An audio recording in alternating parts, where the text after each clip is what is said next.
First up is The Equalizer 3, and full disclosure, it turns out I have not seen The Equalizer or The Equalizer 2, and for better or for worse, you don't really technically need to have seen them to have The Equalizer 3 make sense. I'm sure there are plenty of parts of it that are enhanced by having seen the first two films, but it's relatively plug and play, and so I was able to enjoy it to a degree. There's a lot of violence in it, but, Denzel Washington plays Robert McCall, who I guess he's played in the other two films. He is a highly skilled former somebody. I assume he was an assassin at some point based on his set of skills, and I also assume he worked with the government, but, the movie doesn't ask a lot of you in that sense. It just sort of establishes things very efficiently, and you have to give Antoine Fuqua credit for his ability to do that.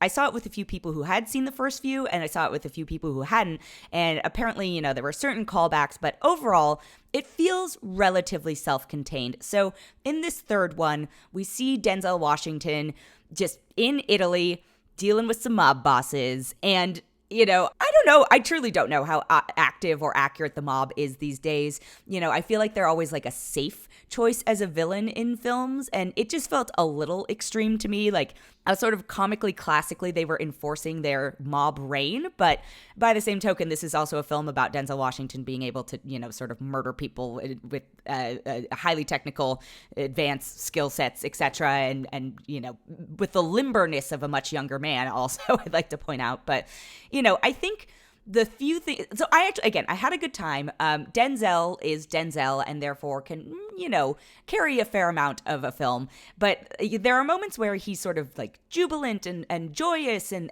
those are the moments that I enjoyed the most. There's a sense of humor about it. My understanding is that this is actually almost not sillier, but, more relaxed of a version of the character than the other two films had, which I enjoyed. The things I did struggle with are just there's a lot of carnage in these movies. I love me a John Wick, I love violence, but those feel a little more cartoonish and don't necessarily relish in the close-ups and the creativity behind some of the kills. I mean, they're both creative with the kills, but I think the level of violence in this was just a little bit much for me.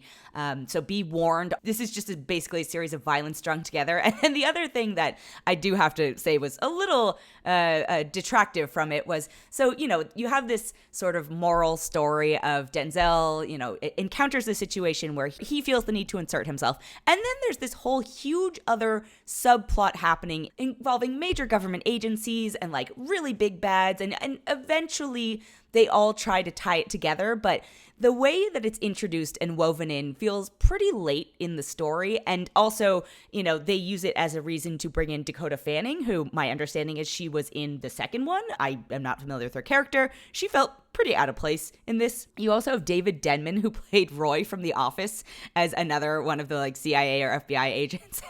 And no shade to David Denman, but I will just always see him as Roy from The Office. The movie was fine. I had a good time. There are a couple things that I thought were a little bit silly and absurd, in addition to some of the, more caricature mafioso stuff. But this is one of my favorite Denzel performances of the last few years, honestly. I think Denzel is an amazing actor. I just did not enjoy, like, Fences or Roman J. Israel Esquire. Don't get me started on that one. Or, he's been fine in things, but this I was like, oh, this is also a boondoggle movie, as I've talked about before, where you get to go to a really nice location. I'm sure they ate delicious pasta in Italy and all that stuff. And I'm like, yeah, have a good time, make a good movie. Like I said, if you are squeamish about violence or just, object to it in general, definitely not the movie for you. You don't have to have seen the first two to be able to enjoy this one. I think if you liked the first two, you're also going to like this one, because I went back and started watching the other ones. I was like, oh, okay. Even the first few don't really do a ton to go into his backstory, which is kind of fun. I don't need to know every single little bit of info for these characters who are almost superhero-esque in their abilities, where I'm like, yeah, the more you try and explain it, sometimes the more it falls apart. So I'm okay with this, the hand waviness of like, he's really good at his job, period. Look away. It's Denzel. And it's, again, a certain caliber of actor can carry that. So I'm going to give The Equalizer 3 a 3.6 out of 5. And then the other thing I have this week is One Piece, the live action version. And another full disclosure from me, once again, I have not seen a single episode of the animated series it's based on.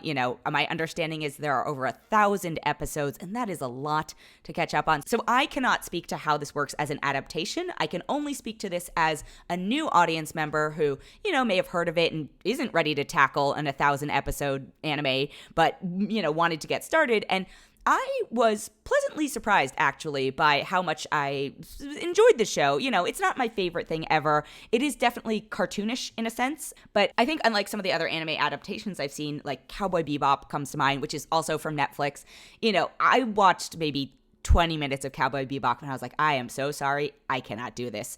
One Piece, I blazed through it. And, I can't speak to what percentage of the 1,000 episode story arc it is covering, but if you are willing to just embrace the kind of cartoonishness of it, the production design, the costumes, the sort of, not silliness of the characters, but just like, They all each seem to sort of embody an aspect and they're not, I don't want to call them one-dimensional because I don't think that's actually fair to them, but they are geared towards a specific personality trait. If you're willing to go with that and you don't get annoyed by that type of thing, I think this might actually be enjoyable. I was not familiar with anybody in the cast as well. So, there's a couple sort of almost cameo-ish folks I know, but all the main actors are new to me. But, I think one of the things that I liked about it is that it's sort of positive and joyous. It's about a bunch of pirates searching for this one piece of mega treasure and, becoming the rulers of the seas and all that stuff. And I don't know, there's something about that Luffy is the main guy. He could have been a very annoying character to me, and I could see that he could be a very annoying character to many people, I'm sure, who watch it. But the actor's making it work for me, and, they're sort of gathering their band of pirates, and the style is there's these Marines who are in force, and they just wear baseball caps, and, there's sort of simplicity to some of it, but also a complexity where I'm like, oh, all right, they've paid attention to the production design in a lot of areas. I think they're trying their best to translate something that is effectively two-dimensional into a three-dimensional world, and they've built out a world that doesn't require a lot of explaining, or, they get it out of the way quickly, and then they do a pretty good job of just letting you go on the adventure with them, and you don't need to know a ton of the backstory. Again, it's weirdly, I can't believe I'm saying this, but the Equalizer 3 and One Piece, the live action, are somewhat kindred spirits in that you don't need the foundational stuff. They will introduce you to it, and then I think if you are already a fan or already involved in it, you will get that many more layers out of it. And I should caveat that, much like the Equalizer 3, I mean, the violence in One Piece is much, much, much more tame, but it is mature. There's I think a lot of people associate anime with little kids. That's not the case all the time. So there are a slightly more mature themes, or at least there's drinking and swearing and smoking and stabbing. So be aware of that if you were thinking about showing it to your little kids. It's not necessarily for them, but overall, I actually think it's worth giving a try. If you watch the trailer and you're absolutely not, this is not going to be the show for you. But if you were on the fence or thinking about it or, chuckled a little bit at it, I think it could be worth checking out. So One Piece Season 1, the live action version, is out now on Netflix.